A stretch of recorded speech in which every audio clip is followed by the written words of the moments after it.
নমস্কার। আচ্ছা, আজকে আমাদের ছেলের সৌহার্দ্যর 5 বছরের জন্মদিন ছিল। সেই উপলক্ষে আমাদের যে ইভেন্টটা, তাতে আমরা মেকিং মেমোরিজের রিচুয়াল বাবনকে দায়িত্ব দিয়েছিলাম। তো সেক্ষেত্রে আমাদের ওরা একটা থিমের উপরে কাজ করেছিল, স্পাইডারম্যান থিমের। তো সেটা এত সুন্দর হয়েছে খুব, এবং প্রত্যেকটি মানুষ যারা এসছে তারা তাদের কাজ দেখে খুব খুশি। সেটা আমাদেরও যেমন ভালো লেগেছে।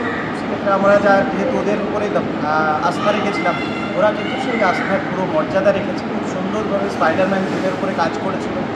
যা যা করেছিল প্রতিটি কাজ খুব সুন্দরভাবে করেছে।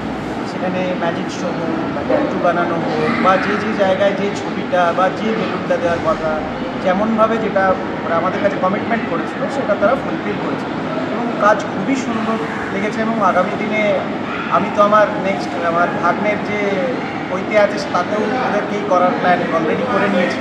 আগামী দিনে দেখা যায়। ভালো থাকবে। আপনার কেমন লেগেছে? আমারও খুব ভালো লেগেছে। আমি ওদের কাজ আগেও দেখেছি, ওই জন্যই আমি ডিসিশন নিয়েছিলাম যে ওদেরকে দিয়েই ছেলের জন্মদিনটা করাবো। তো আমি যা যা চেয়েছি তা ওরা খুব সুন্দর ফুলফিল করেছে, এবং প্রতিটা কাজ আমার খুব সুন্দর লেগেছে। হ্যাঁ, তোমাকে বলবো তো, তোমার কেমন লেগেছে বলো। Thank you.